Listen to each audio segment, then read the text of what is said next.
Good evening, everyone. We're in the regular business meeting of the District of Squamish for May 2nd.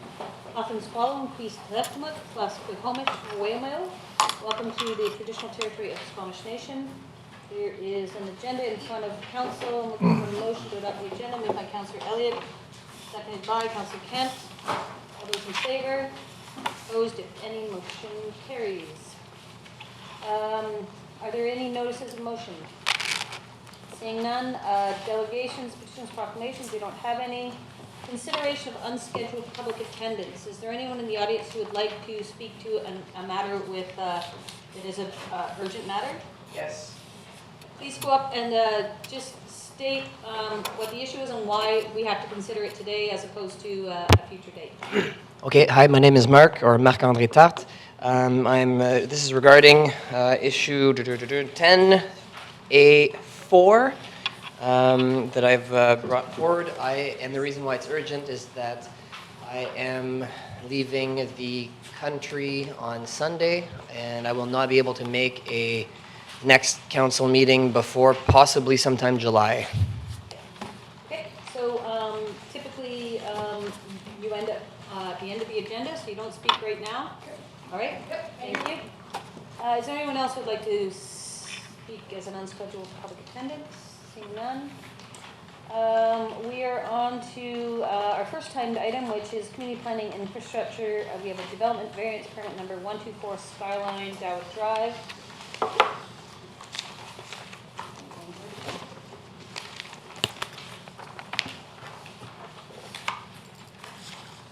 As this is a development variance permit, the proponent and members of the public will be given an opportunity to be heard or to present written submissions respecting the following requested variances to the District of Squamish zoning bylaw. Variance to section 40.3, is that correct? Comprehensive development zone 83, maximum height by increasing the maximum height of the CD 83 zone from 10.68 meters to 12.06 meters for apartment buildings in area A and B. After I have confirmed that it is your turn to speak, please approach the podium and commence your remarks by clearly stating your name and address. Please note that speakers will be given a maximum of 5 minutes to address council. But before we do that, I would like to invite staff to present the DDP. Good evening, Mayor and Council. My name is Jessie Fletcher. I'm a planner with the District of Squamish. This is a development variance permit application for an increase to the maximum allowable height. The subject property is located at the end of Dowd Drive, north of the Garibaldi Springs Golf Course and south of Hot Branch Creek. The zoning for the property is Comprehensive Development Zone 83. Development permit 416 was issued on July 26, 2016. It addressed development permit area 7, multifamily residential, and development permit area 11, riparian protection. The proponent has applied to increase the maximum height for apartment buildings from the required 10.67 meters to 12.06 meters. The proposed increase in height is to allow the apartment building, as approved by development permit 416, to proceed. This feature was part of DP 416, however, staff failed to include the necessary variance to allow this feature to project into the maximum height. This was due to a misinterpretation of the term elevator penthouse. An elevator penthouse refers only to the equipment necessary for the functioning of an elevator. Because this penthouse also offers access to the rooftop, it does not meet that definition and is not exempt from the maximum height.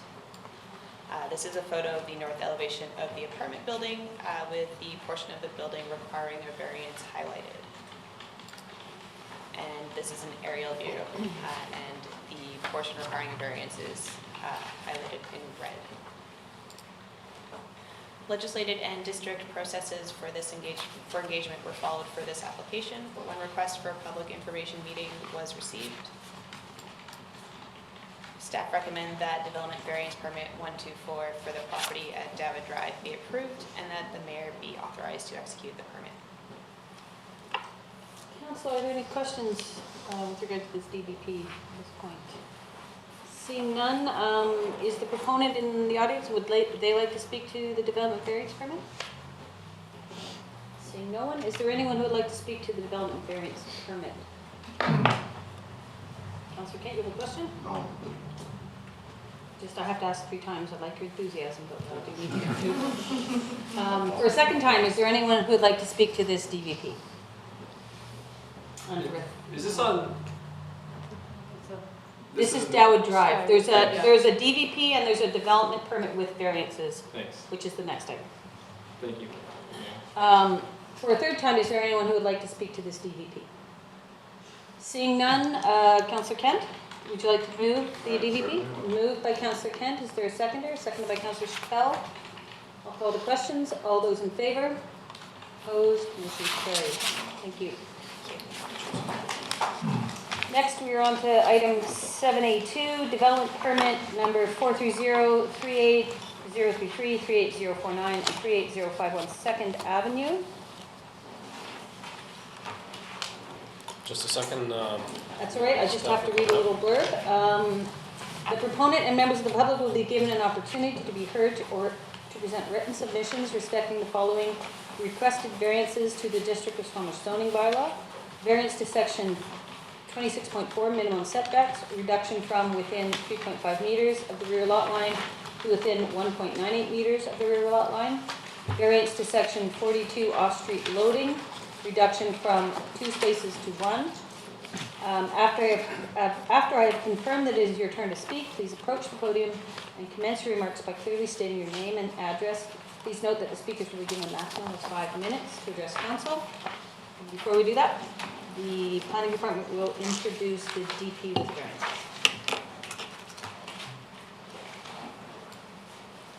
Apologies for my delay here. Just put this up.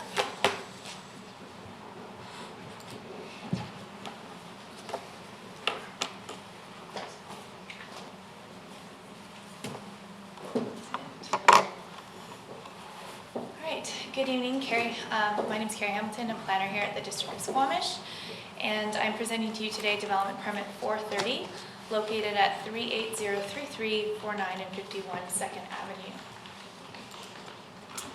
This slide is intended to provide council with some development history for the proposed site. The DP 252 proposed the image you see here, a multi-use building comprising of 362 meters squared of commercial and 56 residential units. Council approved DP 252 on February 20th, 2007. Construction never started and DP 252 expired 2 years later. 3 years later, on June 8, 2010, the district received development permit application number 309 with the exact same design as DP 252. This application never went to council and was actually put on hold in August 2011 due to weak sales market. So here's a 2016 aerial view of the proposed site. The subject lands are zoned downtown commercial, C4, and within the downtown land use. Adjacent zones to the north, south, and east are all downtown commercial, C4, shown in orange here, and with the exception of residential 2, RS2, to the west, shown in blue. So DP 430 is within development permit area 2 for downtown. The DP application seeks to allow for the construction of a 6-story mixed-use residential commercial development consisting of 64 residential units on the top 4 floors and 2 residential units on the second floor. And these are all highlighted in blue. There's 371 meters squared of office space on the second floor, highlighted in yellow, and 551 meters squared of ground floor commercial within direct frontage of the Second Avenue. And this is highlighted in orange. This is an addition of 560 meters squared of employment space and 10 residential units from the original development permits that I showed you earlier in 2007 and 2010. The total height of the building is 20 meters, and the development offers a generous 92 meter squared front lobby and 38 meters squared of amenity space.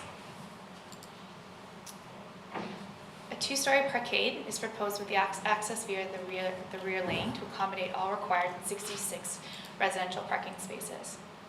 11 of the 19 required office and commercial parking spaces are all publicly accessed off the lane, while 4 are located within the parking garage. The remaining 4 required office and commercial parking spaces will be cash in lieu as per the district zoning bylaw.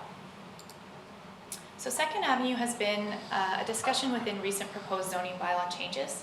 So I felt it was relevant to present the streetscape in a bit more detail as it relates to this development. The streetscape consists of generous planting beds, tree wells, basalt seating, and curb bulges to promote street calming and pedestrian safety. The development will also include a mid-block crossing on Second Avenue between Victoria and Winnipeg Street. The streetscape design is in line with the district's draft Second Avenue street design, which I've included a sneak peek for council to see this evening. The proposed design offered sidewalk widths from 1.9 meters to as large as 3.1 meters, which can accommodate street patio furniture. Additional features not required by DPA2 guidelines but encouraged within new developments include the addition of an electrical car stall, a bike wash station, bike storage within individual storage units to offer more storage options for tenants, and a low emissions light colored roof with a public art component. This was a suggestion from ADP for an improved viewscape from the chief. So DP 430 application was presented twice to the district's advisory design panel, first on November 3rd, 2016, and again on January 19th, 2017. There's been a number of form and character changes and revisions to this application over the months, so I've attached images below to show some of the progressions. In January, the advisory design panel supported the project and asked the applicant to work with staff to resolve the remaining recommendations. The ADP minutes can be found in attachment 2, and the applicant modified the development plan to address all relevant recommendations. DP 430 largely conforms to C4 zoning requirements. However, a variance to section 26.4 of the zoning bylaw has been requested to reduce the required rear setback from 3.5 meters to 1.98 meters in response to providing additional space in the front setback. So the rear building setback is shown in red here, and the proposed varied rear setback, rear setback is in green. The additional front setback space ranges from 0.91 meters to 2.13 meters. The variance is staff supported and is in line with the council's direction to staff to encourage increased building setbacks along Second Avenue and reduce rear laneway setbacks. A second variance is to the loading spaces. So 2 loading spaces are required for the proposed commercial office component of this development. A reduction of 1 loading space has been requested. It's a variance. And variance for additional loading bay is supported as it facilitates the addition of more second floor commercial space. It is anticipated that 1 loading bay would be sufficient to accommodate both second floor office and the ground floor commercial activity. The zoning bylaw loading bay requirements are dependent on commercial area and are highlighted within the blue boxes for your more information. So this project was posted to the district's development showcase webpage. The district received no request for a public information meeting, no public meeting was held, and notices for the zoning variance were mailed out and delivered to residents within 100 meters of the property as per legislative requirement. Staff's recommendation, our council authorized DP number 430 subject to the landscaping bond, registration of a flood covenant, registration of a dedicated office, commercial covenant on title, and the provision of $24,000 for cash in lieu for those 4 parking spaces. And that DP 430 include the variances to reduce the rear setback and reduce the number of off-street loading spaces from 2 spaces to 1. Thank you, and I welcome questions, comments. Thank you. Any questions from council at this point? Councilor Chappelle. Given adjusted the Second Avenue streetscape to put bike lanes against the sidewalks, as a minor point, I don't mind building my lake second floor office space. I'm curious as to why we continue to force cars to cross bike lanes out of parking and leave the driver door on the side of a bike lane, making it possible to door an option. Through you, Mayor. The intention of Second Avenue is a pedestrian-focused street, and where we want to see separated bike lanes, which would be supported for cyclists, that way to protect them, will be the focus is for Third Avenue to become that. So ideally, we still want to accommodate cyclists, but we don't want that to take up the majority of the space. We want to use more of that space to accommodate the sidewalk for pedestrian use. If we're painting lines and not separating, why not use the cars as a barrier? I just think that's not to do with the building, so I'd like that to come back to council. The design of Avenue. Second Avenue is what we did out front here. Yeah. We just did it last year. The intention is to continue that along. And it would take a complete redesign because there's cutouts and a whole bunch of different things that are a little, we just have to take something else. So certainly we can bring that back. We just did this stretch in front of Municipal Hall last year, so that's not part of this DP though, so. Yeah, exactly. And it's only So on the painted in one DP lot. and on the variances, so just for the public's information, we have DP guidelines that guide the decision-making of council on the development permit itself. However, if there are variances to a DP or to a zoning bylaw, the public has an opportunity to speak to the variances. I just wanted to clarify that. Any more questions for staff regarding the, I really like that presentation with the color codes. I think that's the first time I've seen it, and if not, I haven't been paying attention, but I really like that. Well, I know this went through the ADP, and I'm happy to see that the sidewalk got widened and covered, which was a big thing. You know, covering our sidewalks on our main streets so that we're not shoveling snow all the time is a really big thing. You know, I enjoyed the whole presentation. thank you. Any questions for council on the DP and its variances? Councilor Elliott. So is this parking garage, it's similar to what we approved at the main, sort of the same concept, and then there's like a garden on top or a public space for the tenants? Through Mayor, it is very similar to the main project. The garden at the top is a private, so it's not a public amenity, and that's the one difference, but it is very similar. And is there any below market rental or purpose-built rental included in this building? No, there's not.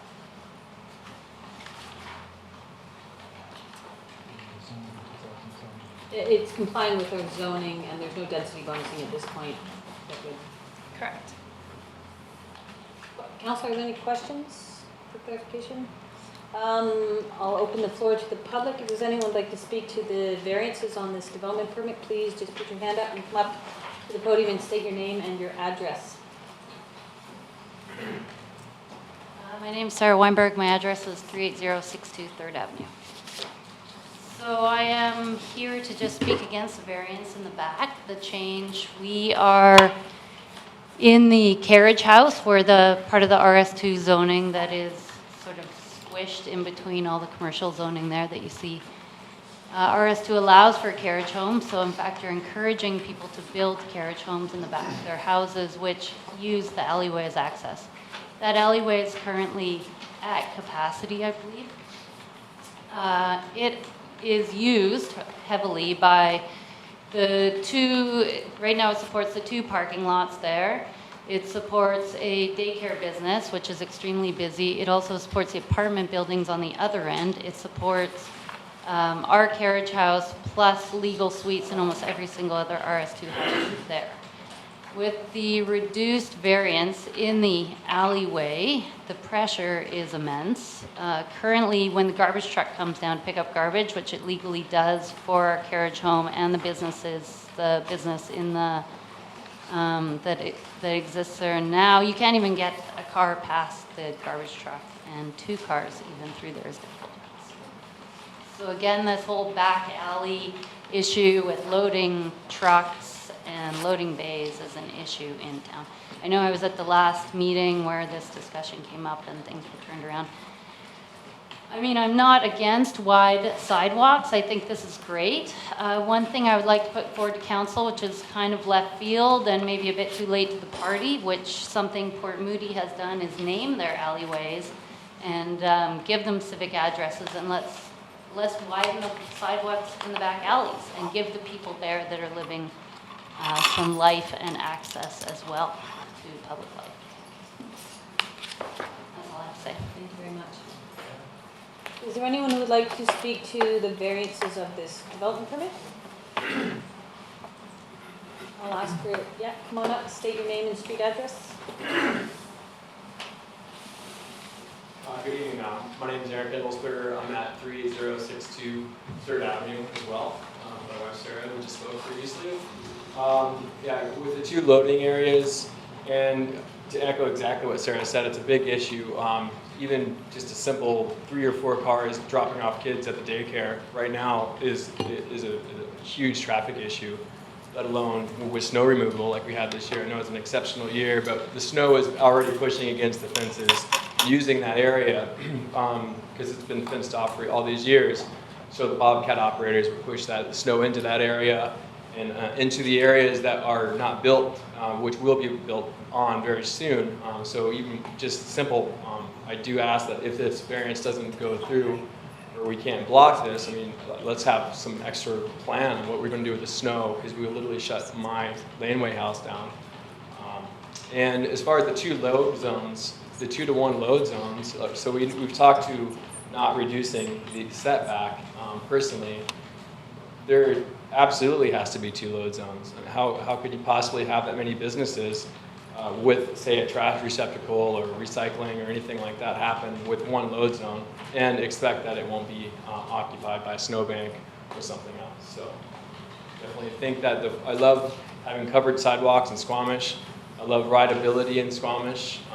The front of this building looks fantastic, and I don't think that we should encroach. Like we're letting people go really tall now. Let's not make it extremely wide. Let's gotta rein it in somewhere, and I hope it starts now. Thank you. Thank you. If staff could just outline where the loading space is and maybe articulate for everyone rationale for 1 and maybe. Definitely. So in this photo here, you can see, I'm sorry I took the wrong angle, but the loading bay is, let's pull my cursor over here, is right here. So it actually meets our requirements, which our requirements for the loading bay also require height requirements as well. So the applicants have been able to accommodate all of that. And there's access from that loading bay to the commercial sites as well, interior through the building. Can I make a comment to this photo? Wait, I'm just letting the staff member finish and then I can come back to it, definitely. the floor is open still to the public. So. And the rationale, I think, for staff was that we did ask the applicants to accommodate the 2nd story of office, which does increase the amount of parking that they require, and then also increases the amount of loading space that they will be required. And as I've shown here, the requirement in our zoning bylaw is 1 loading bay for from 300 meters squared to 500 meters squared, and then it's 2 from 500 meters squared to 2,500 meters squared. What this development is proposing is 922 meters squared of office and commercial. And we feel that that's something that can be accommodated with one stall or 1 loading bay stall. Sorry, did I get that right? It's based on just the commercial or all of the commercial? So the office and the commercial is 900 and...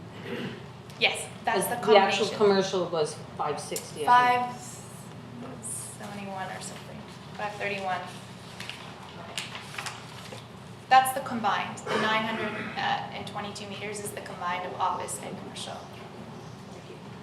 Did you want to speak again? Yeah. Come on up. Thanks. I just wanted to. Yeah, you have to go to the podium because it's filmed and I like. am here now. Okay. Just that these photos, I think, are so misleading to council and all those looking at this. I mean, this photo represents a wide street outside of this gate. And in fact, that's not true. If you look at this car that's parked there, which is 10 feet, that is almost the same representation of the width of the alley. So in fact, if you can change your eye to just move that car into the alley 1 width as it pulls out, in fact, you're running into houses and fences and dwellings. So I just think this is really not a true representation. And we've been led by the developers down this path, to think that we have these broad streets when in fact we're crammed in, and we're cramming in more people, more and more. So anyways, I just once again would like to urge council to recognize that alleyways are living spaces as well. How wide is the alley? The alleyways in Squamish are 6 meters, property line to property line.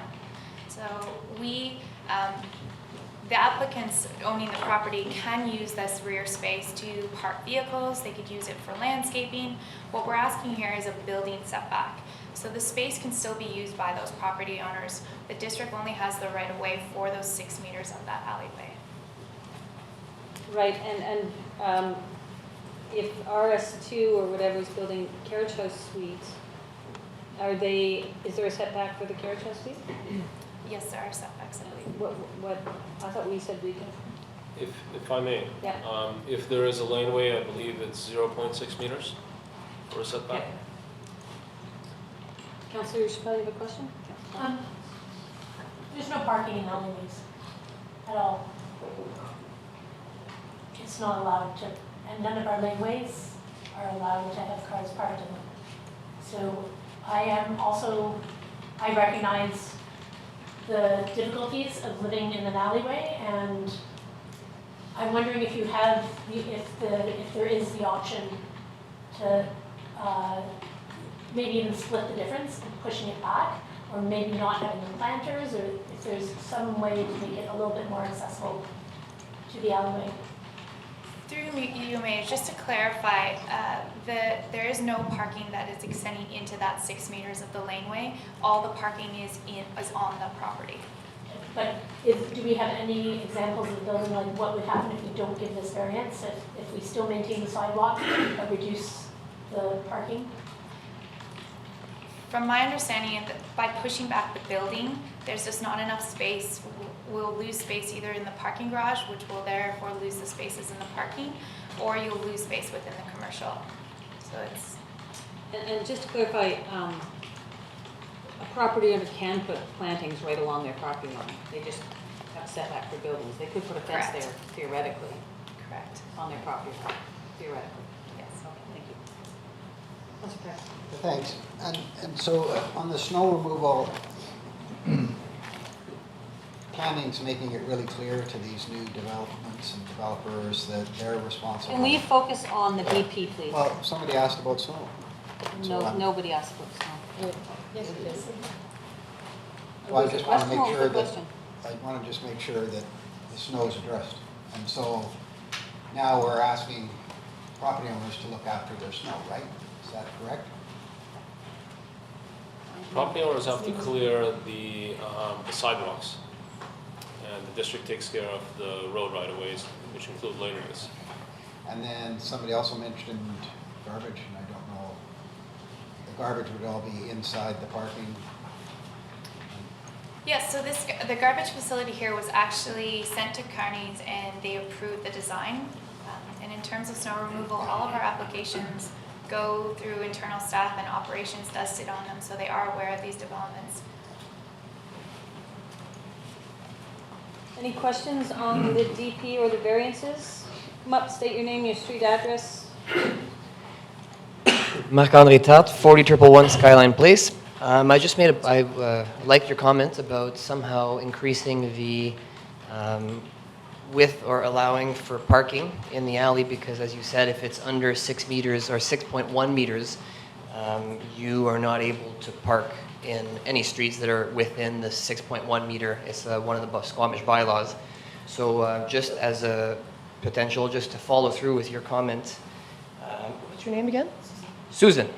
So we do have to focus on the variances within the development permit. How our bylaws regulate our laneways Yeah, well, is that's- a completely separate issue. Okay.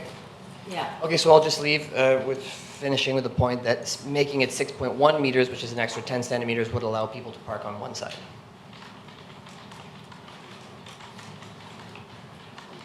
Any more questions for staff? Don't see anyone. If you have another comment, please come up and state your name and street address. Actually, you've already done that, so. Hi, it's me again. Hi. Mrs. Mayor, would it be possible I show this picture to you guys from the laneway this morning at 9:15 of your actual alley? you mind, I can't email it to you all, but I have a picture of the actual alley. Is that You possible? can pass it to Councillor Chappelle and catch it on the other end if you want. Thank you. Just, just a picture that just shows, a real representation. That's one car dropping off a kid at the daycare, which is great. We get along fine. We're all happy neighbors, and things work out. But realistically, that's a really tight alley, and I just want to make that crystal clear. And the picture says more than 1,000 words. Thanks. Thank you. Just pass this around. Excuse me.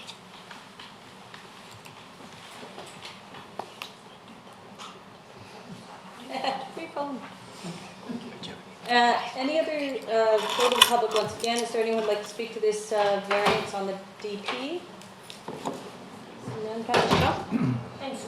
Just as a point, that daycare is moving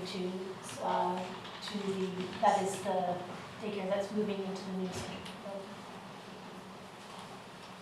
It doesn't mean that daycare can't move there in the future, but, yeah. So, so there's, just for council again, you can evaluate the development permit itself based on our DP guidelines, and then, of course, variances are part of that consideration, so. Council, have any more questions? I'll go one last time to the public. Is there anyone who'd like to speak to the variance of the DP? Seeing no one. Council, what's your pleasure? Councillor Race? I'll move the staff recommendation. Seconded, I'll speak to it. It's been moved and seconded that we approve the DP with the two variances suggested. Is there a seconder? Second by Councillor Pryor. Councillor Race? Thank you. I am supporting the approval of this. First of all, on the development permit itself, I think it's attractive building. I like the office space, the commercial on 2nd Avenue, and I think it will add to 2nd Avenue. I also, on the variance, which is the issue to me is the, I guess it's the back setback. The loading zone I don't have a problem with because one loading zone, it's almost within the limits for one loading zone, except for the commercial, the office space. And office space, in my experience, typically doesn't generate a lot of delivery traffic in that form. And with another building on Cleveland Avenue, I had the same issue. It was determined that a lot of the deliveries for those types of businesses can take place from the front street, 2nd Avenue, as opposed to requiring a dedicated loading space in the back. So, so I'm happy with that. So with respect to the 1.5 meters approximately of the setback that it would be lost by moving the building back. First of all, I think there's a value to 2nd Avenue to have that happen. I think it enhances 2nd Avenue. Secondly, I think it has to be remembered, I take the comments about the lane, but the lane is actually not being encroached upon. This is the building that is just shifting within the private property. And so if the building did not shift within the private property and stayed closer to 2nd Avenue and there was a larger setback at the back, that does not necessarily make the alley wider. The alley is still 6 meters and that space could be filled up with something else. So it's not going to do anything to traffic there. There could be planters, there could be, you name it, in there. It is private property. It's not part of the roadway. So this does not affect that. So I take the comments that the lane is a little congested, businesses are being served off it. Maybe it was never really designed for some of those things. But this development actually will not affect that. So I'm happy to support this. Does anyone else like to speak to this DP? I'll speak to it briefly. I generally share Councillor Race's comments. I think it's going to be a fantastic piece to actually fill out 2nd Avenue. That vacant lot has been there for a long time, and to really start to make those businesses on 2nd Avenue thrive, we do need to create that vibrancy, create that density in the area, as well as the excitement and sort of the interaction with businesses. I'm glad to see they included a 2nd floor office. That's been something that council's been asking for, and I'm glad to see they've offered that. We have been talking about shifting these buildings a little bit back so we can create that really interesting interface with Second Avenue and get the active transportation and the street trees and all that stuff into that. And so that's what we're trying to do here, is shift these a little bit back. I think it's worth looking at laneways and our policies around laneways. In my time on council, I don't think we've ever really addressed it. So I think that's a really interesting point that we need to address in the near future. But specifically to this DP, considering they could literally put a fence along their lot line, I think this is a good compromise and an acceptable variance. I like the evolution of the building. I was not happy with the DP that was presented 10 years ago now or so.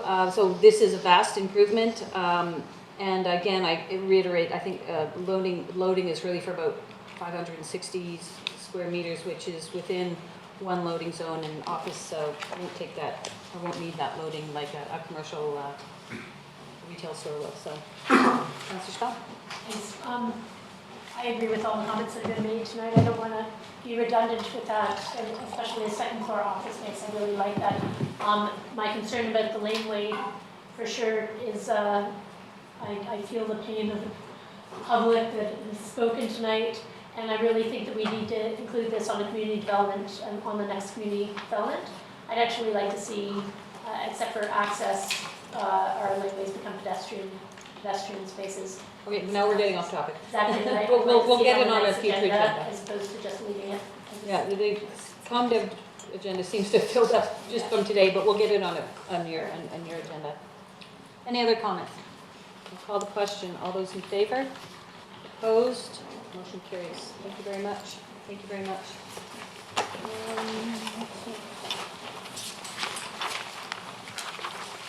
Moving on the agenda. We are on bylaws, 8A1, first reading, consideration of District of Squamish zoning bylaw number 2020-2011, amendment bylaw 41601, Brandon Road number 2376, 2015. And I do see the proponent and representatives in the audience, and at first reading we do encourage a bit of a dialogue, so if you'd like to speak to it, just put your hand up and over to staff. Thanks, Mayor and Council. My name is Aisha Philp, planner with the Community Planning and Infrastructure Department. Tonight I'm presenting a rezoning application for 41601 Brennan Road for consideration of initial readings. Proposed zoning amendment bylaw 2376 presents a request to rezone the lands from rural residential 2, so that's RL2, to residential 1, RS1, to allow for a single-family residential development, with the rural residential 1, that's the RL1, remainder lot for the existing home. So this is shown on the map above. The proposed development is located in Brackendale. It's at the north end of Brennan Road, and it's adjacent to Judd Slough. The lot's approximately 14.2 acres. Approximately 10 acres is proposed to be rezoned to allow the single-family residential development, with a 4-acre rural residential remainder. To the north is a rural residential lot. To the south is another rural residential lot, as well as existing single-family and duplex development. To the east is more rural residential, and this is mixed with single-family and duplex development as well. To the west is Judd Slough, and beyond that is more rural residential. The OCP land use designation is mainly residential neighborhoods, with a small portion bordering Judd Slough designated for greenway corridors and recreation.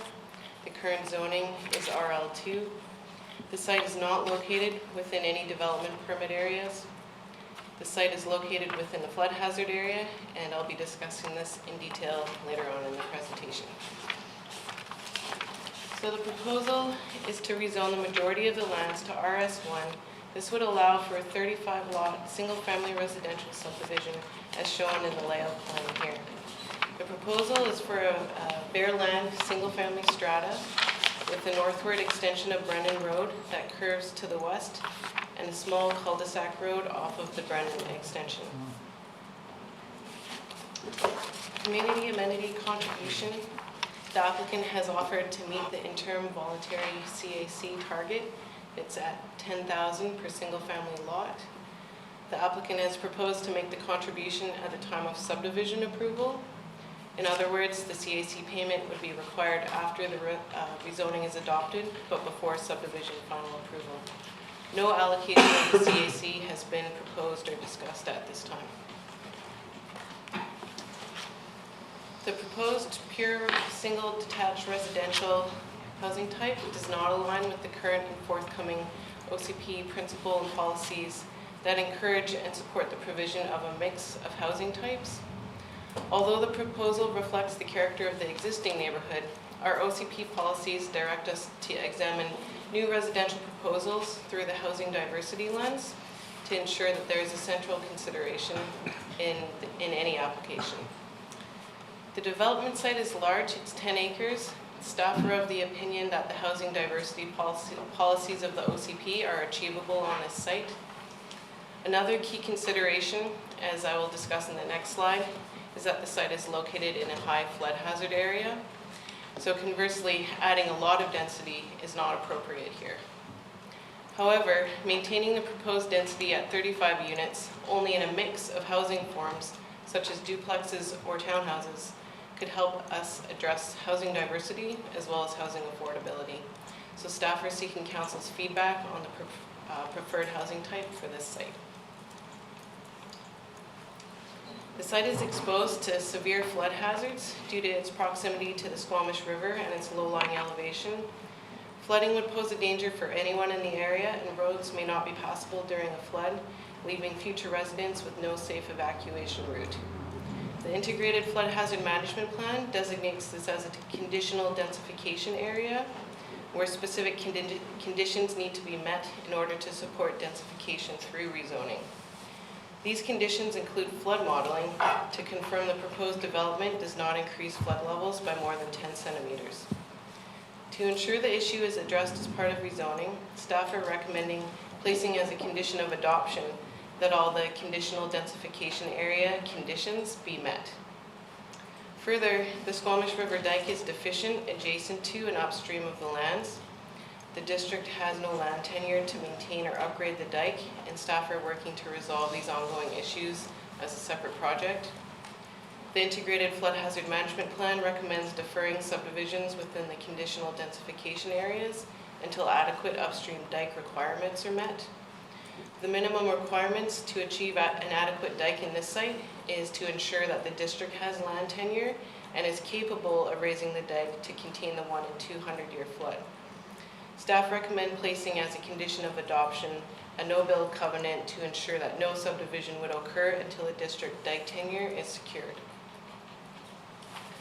So staff recommend that the items required prior to consideration of rezoning adoption include the submission of all technical reports, flood modeling, and legal agreements required to meet the conditional densification area conditions, execution of a land development agreement to secure the CAC as well as off-site water servicing, and the registration of a no-build covenant which would remain in place until the portion of the dike protecting the subject property meets requirements. This application was posted to the district's development showcase webpage and a development sign posted at the property entrance at the end of Brennan Road. 7 requests for a public information meeting were received. No public information meeting was held. However, the applicant distributed their own information package to residents in the neighborhood, door to door. To date, 6 public comments have been received. If the application proceeds past second reading, public hearing notices will be sent to all property owners and tenants within 100 meters, and ads will be placed in the Squamish Chief. Any public comments received through the public hearing notification will be provided to council in advance of the public hearing meeting. So this concludes staff's presentation. Staff are recommending that council give first reading to this rezoning application. Thank you very much. Council, any questions for clarification purposes at this point? Councilor Craig? So are the lots big enough for carriage houses? The zoning would permit Would it carriage. permit? The RS1 zoning would permit carriage house, but more than likely as part of the conditional densification conditions, the covenant that would be registered on title would not permit carriage houses to be built, because that could potentially change the flood levels. So you're happy with the density then? That sounded like you wanted more density. It's a complete unknown as the flood modeling has not been done. So nobody is sure what is going to be the result. Okay. Councillor Chappelle, Councillor Elliott, Councillor Rice. Thanks. How about secondary suites? Is it any densification, or is it the main house? If the main house is built, can it have a secondary suite?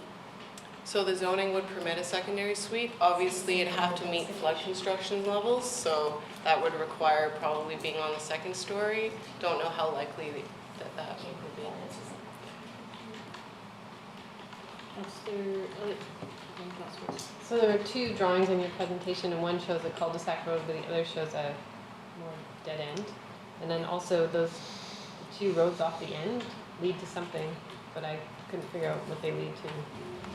So the applicant initially submitted a fee simple subdivision that showed the Brennan Road extending to the rural residential property to the north, sort of as access to lands beyond. Although that property to the north, I believe, has access to Depot Road. So in the switch to the Bearland strata, they changed it to being cul-de-sacs and turnarounds. So there isn't that road feeding to the property to the north. So now there's cul-de-sacs anywhere the road ends? Yeah, so this photo is actually from the applicant's information package that they provided to the neighborhood.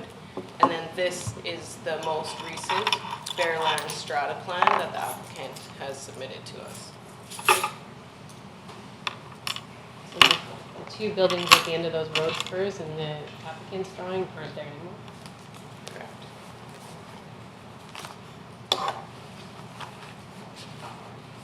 Councillor Rice. Same question. Thank you. Okay, Councillor Kent. I'm looking at the GIS here. Is there a hydro right of way that runs across that property? Yeah, and you can see that in the strata plan, so that it's showing the building envelopes along the Brennan Road to the east. And then there's those just large vacant spaces Yes. beyond that, so that is hydro right of way. So no structures can be built underneath or in that right of way. And I also see that the Judd Slough runs right adjacent to this property. Has that property ever been inundated before? Not to my knowledge. That might be a good question for the applicant. Well, I will give an opportunity for that to come up in a moment. Councillor Blackman will. So building on what Councillor Elliott stated, I'm just wondering, I don't necessarily have a problem with cars not being able to travel through the site from the north, but perhaps maybe I think it would be very important though to make sure that we have secured pedestrian access, because I know that in the neighborhood, one of the key public amenities is Fisherman's Park. And people who live in the northern part of Brackendale have to go all the way to Cottonwood in order to access that. So if we could work in tandem on this to make sure that, I know there's going to be a tendency for property owners who want to fence off in the hydro right of way. We quite often see that. If we can make sure that we have a pathway that is public access so that over the long term there's ability for cyclists and pedestrians, that would be my main concern. Thanks. And I believe the approving officer would take that into consideration for the subdivision process. He's looking at the plans. Councillor Rice. Well, and I just realized my question was a subdivision question, not a zoning question. So I moved for two questions. Who's counting? Does the proponent want to come and speak to us? Welcome back. Thank you, Mayor Hanson. Good evening, Council. My name is Cameron Chalmers, and I'm representing the owners of 41601 Brennan Road. Speaking. They've owned the property for quite some time, about 15 years, and they've recently built their own home on the remaining portion. We're here tonight. We generally support what staff has said in their report. Over the last few months, we've enjoyed a very productive and fruitful dialogue with staff, and I think we're coming to some solutions on the site. It had some complexities, particularly around the floodplain. So we are supporting staff's recommendation, but They did throw out 3 areas where they were looking for council direction, and so we're going to use this opportunity to provide some input on behalf of the owners. And I'll answer some of the questions that came up as well from our perspective. So just by way of history, when we made the initial submission, we did submit a fee simple subdivision application as was shown, and it had the roads connecting. It actually did include a pathway as well. And through the course of the dialogue, primarily with the approving officer, it became abundantly clear that the preference from the approving officer was for a paired land straddle. So we've since amended the application. As for the pathway, that was something that was eliminated from the first round of comments with staff. And so we took that off. We're certainly open to it. So that dialogue, again, we will continue with the approving officer. But it could be a matter of zoning and something within the hybrid right of way that makes sense. So that'll address a couple of the questions. But the areas we wanted to hit on primarily tonight, the first one is the housing mix. And the housing mix policies are critical to this municipality, and they really are an important thing to strive for. It has historically been a predominantly single detached community, and that's certainly starting to change. Our take on the housing mix policies, there's several considerations. One is that the owner has owned this property for many years, and this is not his first dialogue on its potential development. That dates back probably a decade. And what's come out of the consultation done to date, the neighborhood meetings, the coffee table meetings that we've had, is that the neighborhood really does not want to see a multifamily type development in this area. They prefer something that resembles the current neighborhood. And so the owner is, although townhomes might be a more lucrative approach, there might be an opportunity to maximize some density, that's not the course that they've chosen to take. So even to the extent that RS2, which allows for duplexes, is what surrounds most of this property, or most of the Brackendale neighborhood is zoned RS2. The owner made a very conscious decision to go with RS1 to try and keep the density down. Of course, we fully respect the district's approach of mixing housing types, but those policies at an OCP level are intended to apply throughout the community, not necessarily for each individual site. For example, I'm not aware of any townhouse projects that have come in where they've been required to provide single detached lots. And we will maintain that single detached lots are not something that is really common in Squamish in terms of new development form, and that is still an important part of a housing mix, is to provide single family lots. These are larger standard sized lots on flat land, which there's not an awful lot of happening in Squamish. So although it might not meet all the affordability objectives, it does fill a need in housing, and we think that's quite important. Another complexity is that the approving officer has been quite clear that this would be better as a bare land strata. That does create complications when mixing a bare land strata and a strata property, because you just simply can't strata a strata. That's not something that I've found a workaround around. And the other thing too is that it brings on a very different flavor. The owner is not a builder. He wants to subdivide the land, sell off the individual lots. When you start moving towards multifamily and you're doing building design and making commitments around building, it's a very different ballgame. And that's really not the approach that's been taken. So on that basis, as much as we respect the housing mix policy, I don't believe it's intended to apply to every site. And I think that this project in its own unique way does provide a housing mix that's not very common in Squamish right now. A couple other quick ones, the community amenity timing. There are still some uncertainties on how this project will ultimately lay out. Staff did mention, and we're very attuned to the flood hazard issues. We know that the modeling might require some tweaking. It might require reduction in lots and those sorts of things, and I'll speak to that again in a moment.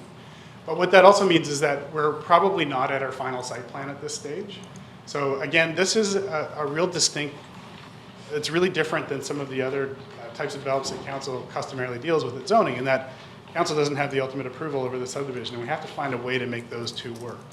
So for the community amenities, what we're prepared to commit is absolutely to the district's interim policy and those amounts, and we'll commit to that by covenant for every lot that ultimately gets developed.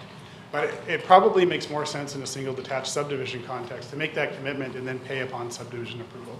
That's customary in a lot of other municipalities. It's customary here. And we certainly think that that's a better solution, because there still are some uncertainties about how the ultimate layout will play out.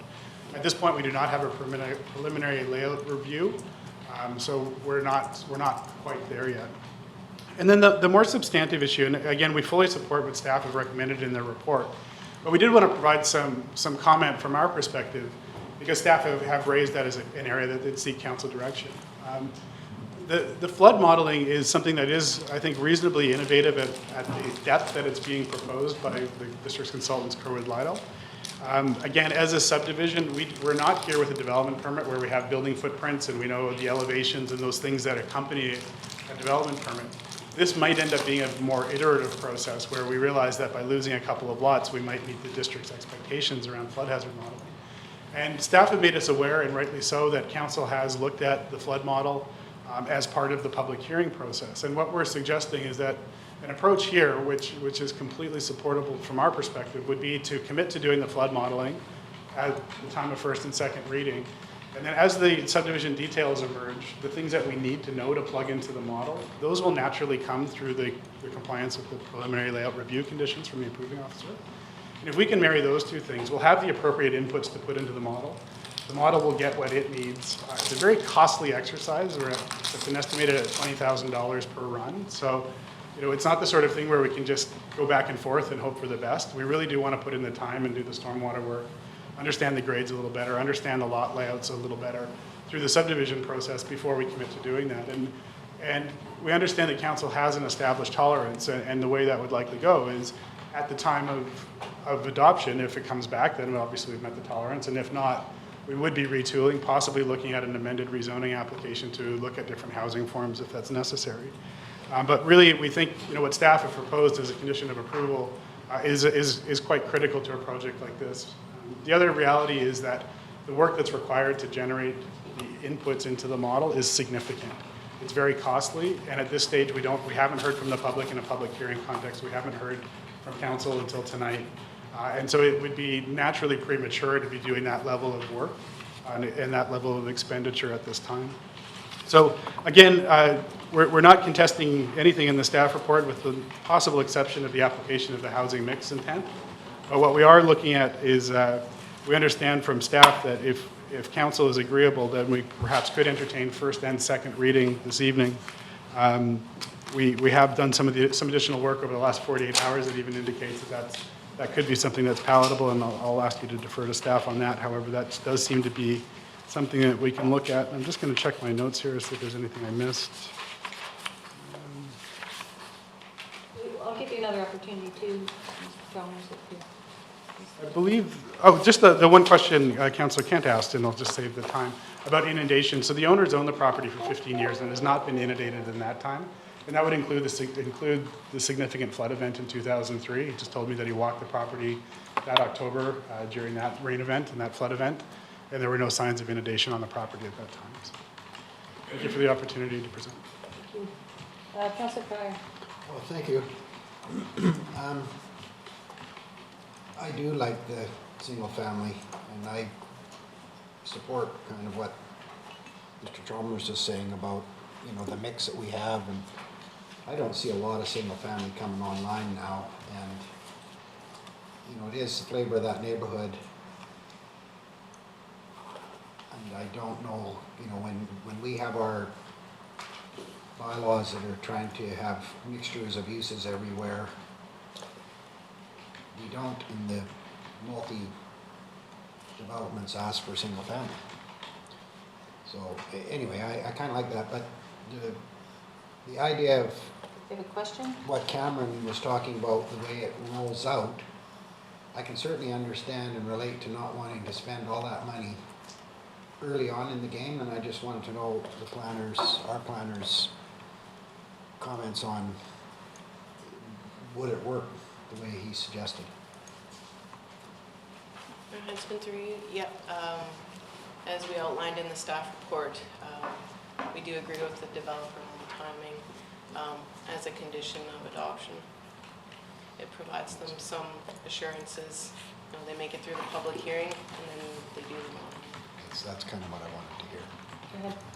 There is a chance that if the flood modeling changes the layout or the density, then that would have to come back again for a public hearing. So there's always going to be a risk that flood modeling can have a significant impact on the development potential on the site. Both theoretically positive or negative, then. Yes. Councillor Blackman-Wolf. Just going back to the issue of airline strata versus fee simple, I just want to try and understand a little bit more the rationale for going with the strata model as opposed to the other model. Mayor Heinzman, through you, I can take a crack at it. The approving officer might also want to elaborate on this, but I believe the main intention is that the district will not have to maintain the services, so the road, sewer, water, for a fairly significant chunk of, for a fairly significant distance. So I think that's the main intention, to go Bearland Strata. Approving officer want to speak to that at all? No, that's, trying to summarise it pretty succinctly. Councillor Chappelle? So is this going, just on that point, and then that, I was also looking at the fire flows and understanding the fire flows better, but on the Bearland Strata point, is this going to be that every development that is extending into, that has additional infrastructure will be required to be a strata, so we won't have any more? Heinzman, through you, I think it'll be, I don't believe so. I think it'll be looked at on a case-by-case basis. So in this situation, given the high flood hazard, that puts our, that's our infrastructure, that's potentially at a greater risk than if it's somewhere else. So I think it's a case-by-case basis. Thank you.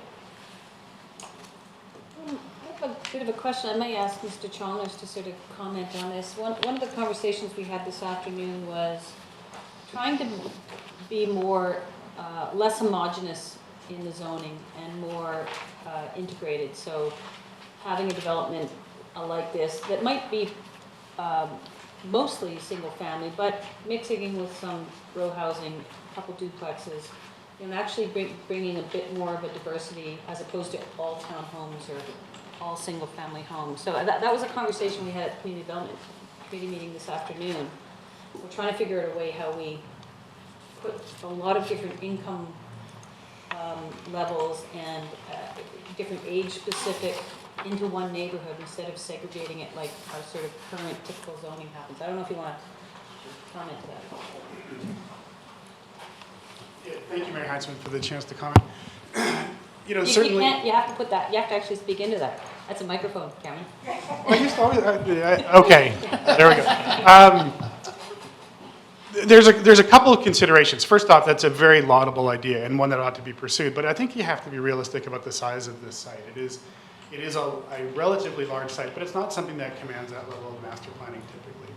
One of the challenges that you'll run into in trying to create that diversity is when you're dealing with different housing types, and particularly tenure types, strata versus fee simple, building strata versus Bearland Strata, they are really different beasts in terms of how they get done, who would do them, how they get financed, the approvals process, and everything is quite a bit different. And the way to make something like that work on a site like this is not really what this owner has in mind. So it would be leaving large remainders and doing townhomes on portions. And because you can't strata a strata, that really we are locked in.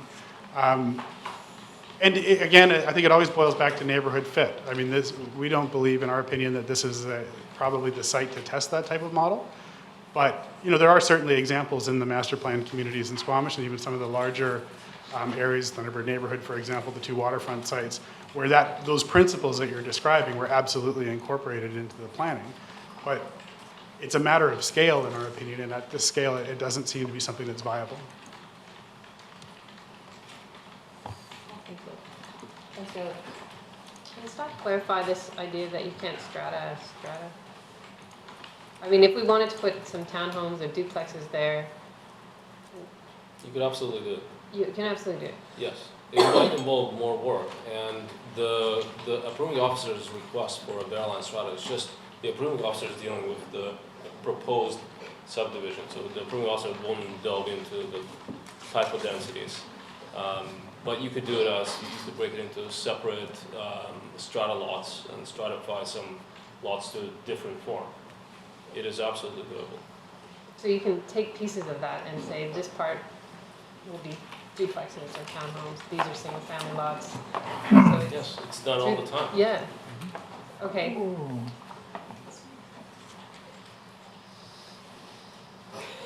don't know who raised to make it sound. Okay, Councilor Lace. Thanks. So, Mr. Chalmers is absolutely correct. It's fundamental strata law that you cannot stratify an existing strata lot. So if those are all strata lots, You couldn't take one of them, put a duplex on it, for example, and then stratify the duplex. It's a strata of a strata lot. So you couldn't take them and put 4 or 5 together and put a multifamily on it, because the 4 or 5 together by themselves are a strata lot, and now you're stratifying the strata lot. So you probably have to go right back to a fee simple subdivision, create separate parcels, have some single family here, some multifamily over there. The multifamily lot you can then stratify, but it starts off as a fee simple lot. You couldn't take that. That was my understanding too. Jonas? And right now it's a fee simple lot, so it's an open slate. It's just that it's been proposed as a Bellland strata as in response to the approving officer's request to make this a strata if it's going to be a single family neighborhood. If it's going to be a single-family neighborhood. Yes. Councillor Chaparro. And that makes sense to me because of the infrastructure issues. If the infrastructure is at risk due to flood level construction rates, then having a fee simple strata for each lot and having them be responsible for the infrastructure makes sense to me. It makes sense to be fee simple? To pay for their own infrastructure within the, Strata and fee simple. no, not fee simple, just strata. Okay. Building strata, fee simple strata, yeah, just strata. Yes, okay. Clarify what you said. Any more questions, council? Any proponent want to add any further comments? So the proponent did say, I'm sorry. go ahead, yes, please. Sorry, and Mr. Chalmers mentioned the possibility of going to second reading, and I was just wondering what staff's position was on that. If I may, through you, Mayor, our position on that is that if we follow the official community plan, which requests or suggests that we take an opportunity like this on a larger site to diversify housing, that between first and second reading there be some changes made to the proposed density to include more, a wider variety of forms of housing. Mm. That's why we recommended first reading only. Council, any more questions, clarification? Councilor Chappelle and Councilor Blackburn. In the report, it mentions densification, that we can't have apartments in the same, well, probably because of the flood hazard height restrictions, but that we couldn't have laneway homes because of the densification, but now we want to have multifamily units on the same lots. I'm not sure I understand how we can densify the whole area when it was stated that only single family, as far as putting people in the hazard area and risk factors. I think maybe there's clarity needed between what increasing density versus increasing or diversifying the housing without necessarily increasing density within the integrated flood hazard management plan. I think that's where Councillor Chappelle might go. Mayor Heinzman, through you. So the proponents suggested 35 single-family units, but if we break that into 35 units, what staff are saying is that 35 units could be any housing type, not just single-family. So it's not talking about increasing density, it's just diversifying the housing mix. Right. Okay. Councillor Blackmore. Okay, and on that issue, I mean, I think one of the issues for me with this site is that the permeability is terrible. I mean, it's in a very difficult spot, just because of the nature of the previous development around it, and then also because of the flood hazard issues, and then the hydro right of way, a whole bunch of those things. I would be concerned about stacking a bunch of density in that area, because your only way in and out would be Brennan Road and Judd Road, and I think that would be, something to consider. If there are other opportunities to increase the permeability, then that would have to be part of that. Yeah, I generally agree. I think both for pedestrian cyclists and even for cars, we've got all these lots that we're creating sort of these cul-de-sac developments. So there's a number of larger lots at the end of is it Rod Road and Grant Road that may be developed, and we're going to have these isolated communities instead of really integrating neighborhoods. So when these subdivisions are designed, they need to be considering those things as they, for future development on the lots that are undeveloped in and around it that may or may not be developed in the future, but those things have to be considered as the subdivision gets laid out. Permeability, I think, is key. Any other questions? No. You guys are good? Council? Councilor Chappelle? Unless he has a question, I was just in the first And reading. Well, comment? just, it's a question, just, Yep. so do I understand staff is gonna go back if we just go first reading and try and change what we see here? Is that what I hear? It's up to council. Council can give first reading within some intention of maybe going back, and Oh, if we go to second reading, then that would be what would be presented to the public for the public hearing. Council, it's up to council. Councilor Elliott? I think for me, you know, I understand the need for some single-family home, and I don't see this piece of land as being really dense. But I do, and I said it this afternoon, I do think people should have a choice of housing in all of our neighborhoods. And I don't see Brackendale as just a single-family neighborhood. There's a diversity of housing there, and I think that should continue. I do see an opportunity for duplexes or townhomes mixed in with this. So I'd be happy to give it first reading, but to see what could come back that provides a little bit more diversity of housing. I saw a hand back there. Did you want to come? Thank you, Mayor Heinz. I just want to be clear on one point. The application for rezoning that has been made is to rezone from one existing zone to a current, from the existing zoning to an existing zoning bylaw zone. Just the RS1 zone, that's it. So any discussion around changing housing types will fundamentally change the application, fundamentally. It will involve a mix of different zones or perhaps a comprehensive development zone, depending on how the tenure type works out. It's a very, very different beast than what we have applied for. So I'm not sure I understand the merit of a first reading to go back and review at that level the zoning bylaw as written in the report tonight. It will, you're absolutely right, it will come back as if we get that direction, as a different zone. It will likely have to be a CD zone or a combination of zones in there. Question? Yeah. Okay. Well, a concern more. I understand the need for mixed density. I absolutely support mixed density, not necessarily in this area. I consider a diversity of housing types and more affordable housing to be within transit and infrastructure and walkable neighborhoods with sidewalks and amenities. When people require cars to get to developments, I see the need, you know, I don't mind single-family homes and having it be a single-family neighborhood. When you have mixed density, it's going to be car dependent. So you're going to have to build for parking, and it's not going to make it more affordable. It's going to end up being still at not a price point that people, you know, that we consider affordable housing. To have mixed density in the neighborhood, because this is flood hazard, to build a safe neighborhood and to increase, you know, to build actual flood construction level in this area, I just see single-family homes as being viable right now. It's interesting, you know, if we were looking at this and it was in a downtown neighborhood or somewhere else at the end of a neighborhood that we were planning, but in this neighborhood, it's not walkable to stores. It doesn't have a corner neighborhood store. It's a car-dependent neighborhood that is definitely a specific purchaser that we don't really have a lot of anymore in this. So I'm happy to move first reading. Moved by Councilor Chappelle, first reading. Is there a seconder? Seconded by Councilor No, Pryor. I was gonna go first and second, if you wanna keep it the same. I'm happy to go first and second. Is there a seconder for first and second reading? Councilor Pryor?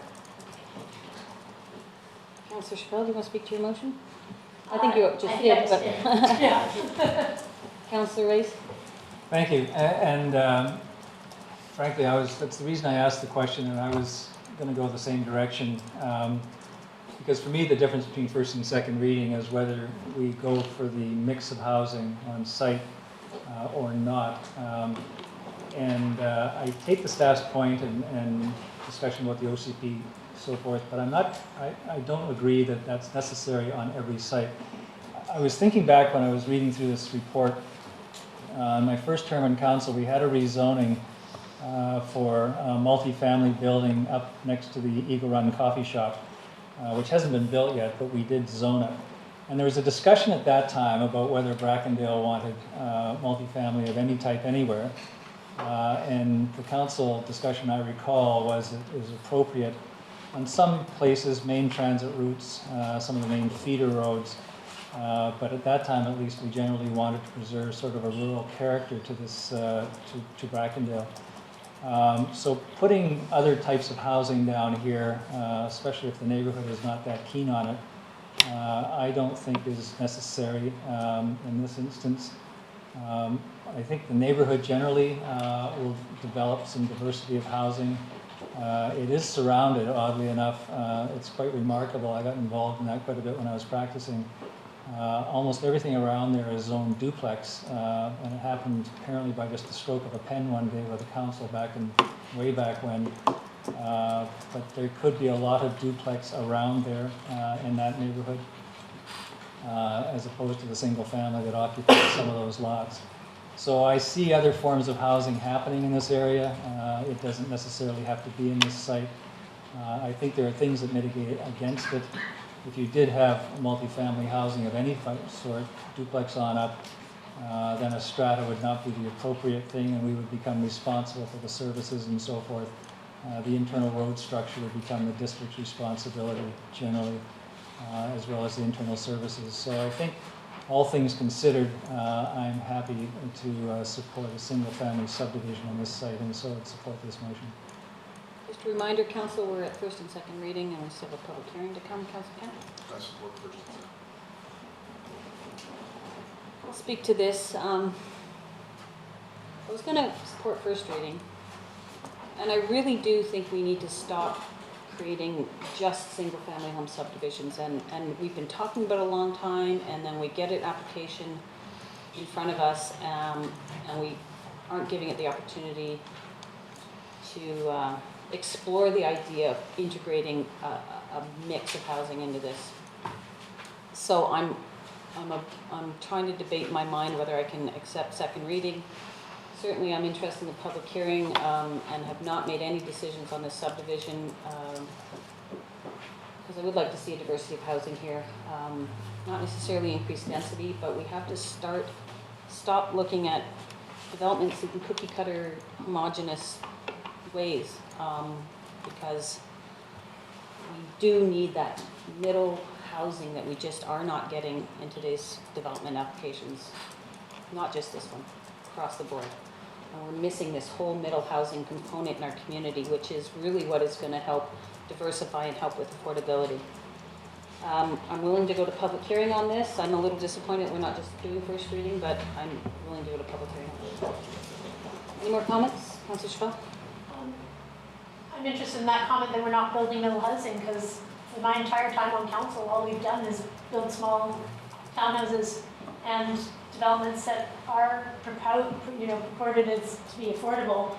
We just built an entire apartment complex on 2nd Avenue tonight. That's not middle housing. It's not, well, it's a diversity of housing. We have condos, we have townhouses. Councillor Race's comments this afternoon were exactly that, and we do have and I think density and that type of housing should be within infrastructure, and that you can't have the same, you need a diversity of housing, but you're always at the end of infrastructure. As I said, you're going to have a range of incomes moving to the community that do want single-family homes, and I think that the market will support this, and I'm sure it will. Yeah, exactly. Councillor Lee. I too wish we were just doing first reading. I'm disappointed that we're going to provide just one form of housing potentially here. So I think I would have supported it if it was going for first reading. I'm not sure I feel good about getting it to second reading. That's what's on the floor, so unless I see another hand, I will call the question. All those in favor? Opposed? Councillor Elliott opposes, motion carries. And just as a reminder, is there a public hearing after that? Not yet, we'll have to come back for a public hearing date. Yes. Sorry, so there was an alternative motion that it be given first and second reading and that a public hearing date be scheduled for June 6th. So that's in the report. So maybe we'll just make sure we have that ratified. Is there a motion to schedule a public hearing date for June 6th? Moved by Councillor Ray, second by Councillor Kent. All those in favor? Opposed? Motion carries. Thank you very much. Moving on.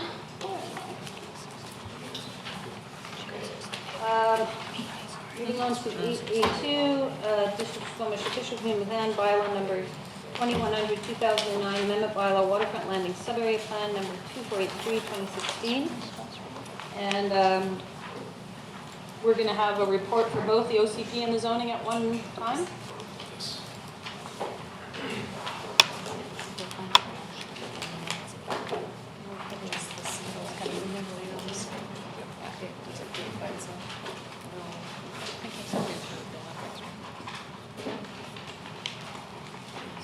Thank you, Mayor.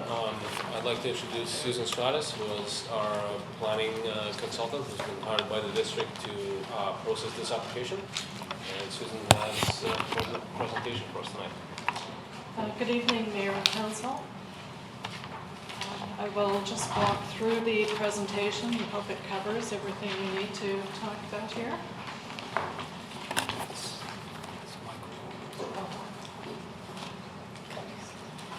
Our purpose tonight is to review the waterfront landing development proposal and to look at the sub-area plannings and zoning amendment bylaws for waterfront landing.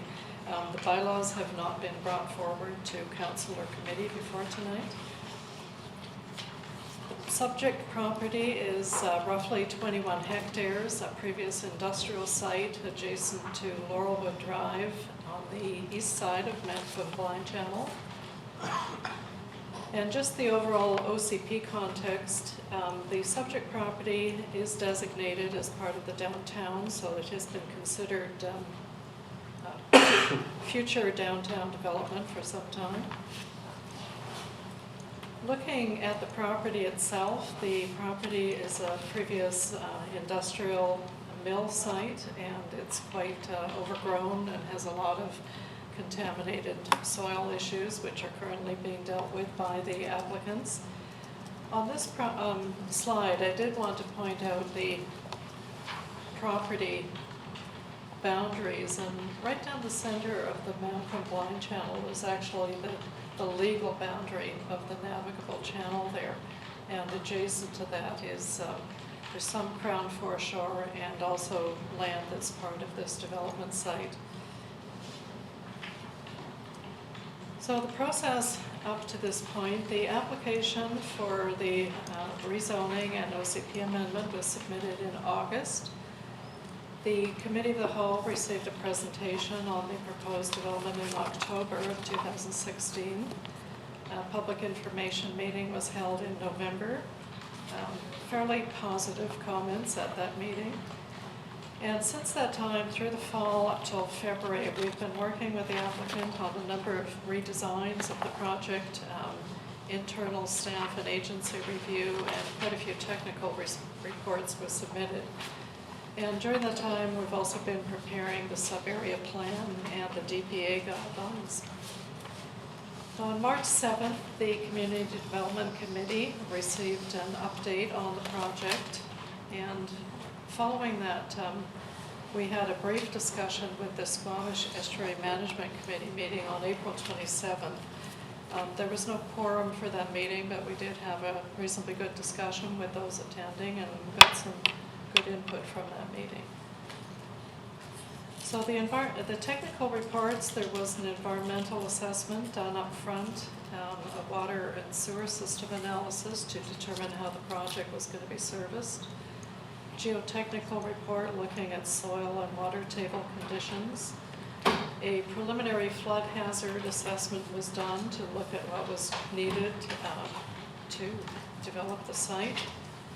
Noise and vibration assessment was done to look at how to mitigate the possible impacts of the nearby rail line. A marine survey was done and federal approvals are underway to look at how the foreshore will be used and the potential bridge crossing in Marina. A commercial demand analysis was done to follow up to early council comments on how much commercial space should be here. And a traffic assessment was done, and I'll provide some more details on that. So the commercial demand analysis was really based on the employment land strategy recommendation that we should be looking beyond local commercial and retail at the waterfront landing site. There were a lot of interesting trends noted in that study, but one of them was that there's actually limited demand for second-story rental office space, but there is a strong demand for strata office space in the downtown, and that's apparently an undersupplied market. The study recommended that a broad range of commercial uses could be supported at Waterfront Landing, and that in the long term, 35 to 40,000 square feet could be supported there, which, to be honest, surprised me, given the sort of separation between the main downtown area. So in conclusion, the developers have looked at that study and council comments that they are now proposing 50,000 square feet of commercial in 2 locations on the site in 2 different phases. The traffic impact assessment was looking at the waterfront landing in the context of broader traffic trends and looked at the importance of Laurelwood as a major route. The findings were that a 3-lane rail overpass, grade separated overpass, is required at Clark Drive, and that an additional crossing of the Mancomb is required by 2030. The study noted that without that crossing of the Mancomb, which we're now calling the Pemberton Bridge, there would be serious operational issues in several locations by 2029 and major operation failures by 2039. So with the Pemberton Bridge being constructed, I think one of the other important findings of this traffic study is that it's actually area traffic that's really contributing to that demand. It's not the waterfront landing site per se. And if the Pemberton Bridge were constructed, the waterfront landing site would be roughly 20% of the traffic using that bridge crossing and about 12% of the Clark Drive overpass. And I think what this demonstrated is just that there's a need for a second route into downtown, and this second crossing would provide that and be used very broadly in the area. One of the other important things in the traffic study was looking at safe routes to school, and the long-term build-out of this site will really improve especially the movement from Valley Cliff into the downtown school areas. The proposed pedestrian crossing from the midpoint of the site, which for some reason didn't show on that map very well, here we are, is a very important outcome, which is proposed about midway through the development. And of course, Laurelwood, if and when there's a bridge built here, will have separated bike lanes and sidewalks, again, really improving the routes to school. The flood hazard, a preliminary flood hazard assessment has been done, which recommended a 15-meter setback from top of bank to meet district and provincial standards. The site will eventually meet the flood construction level through a combination of fill and those setbacks. In the council resolution, we do require some additional detail prior to public hearing, including more information on the shoreline design that's proposed. So moving on to the concept plan, the access to the property will be through the Clark Drive overpass. The existing Mill Road overpass, roughly over here, will be closed. That's a requirement of CN that there be no level crossing. So you'll have the overpass here, and there are 2 main points of entry into the development here. And there's a looped road system that goes down to the waterfront and comes back around and out. And that road system is a public road. All of that is going to be dedicated to the district as public road, and the right-of-ways are designed to accommodate pedestrian and bicycle traffic. So for parks, there's a very large waterfront park at the north end proposed, which covers a lot of the existing vegetation that's there. And there's a south end park down at the far end of the site, which provides great views down the channel. And in addition to those, there's a number of greenways that run through the built parts of the site and a number of internal strata parks. And we, in one of the early design changes that was made, we encouraged the applicants to consolidate the bits and pieces of strata parks so that there are more meaningful play areas and parks within the site. So there's 865 units proposed. There are 5 apartment buildings, 2 along Laurelwood here, and a third is a combined commercial apartment building, and another one down on the waterfront. The remainder of the housing is primarily townhouses, but I guess one thing Jonas mentioned to me just before the meeting about your earlier discussion at the Community Development Committee about needing a mix of housing types.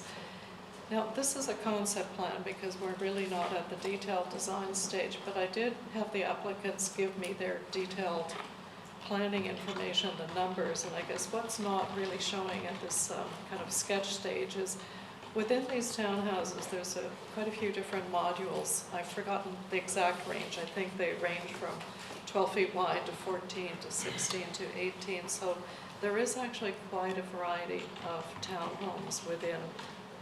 It just doesn't show at this level of planning. So the feature of the development is really the marine village here with the marina, which is a public marina in front. And this is the pedestrian bridge crossing that's designed to link up with Victoria Street on the other side. With the parks, there's roughly 4 hectares of public park, 19% of the site being proposed. Including trails, pardon me, that number includes the major trails. That number doesn't include the small strata parks. So this is kind of the configuration we're looking for, where there's kind of a sheltered strata area and these main public parks, all of which are connected with walkways. And I've mentioned that's kind of a conceptual view of the bridge crossing from the downtown toward the site. So the land use summary, I won't read this, but roughly 50% of the site is intended to be used as townhouses, 10% as apartments, which have a much smaller footprint.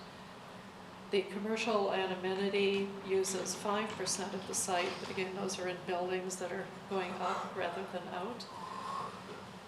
And site servicing is fairly straightforward. The water, sanitary, and storm will connect to existing municipal systems. There are new mains required for sanitary sewer. A new force main and lift station is also required.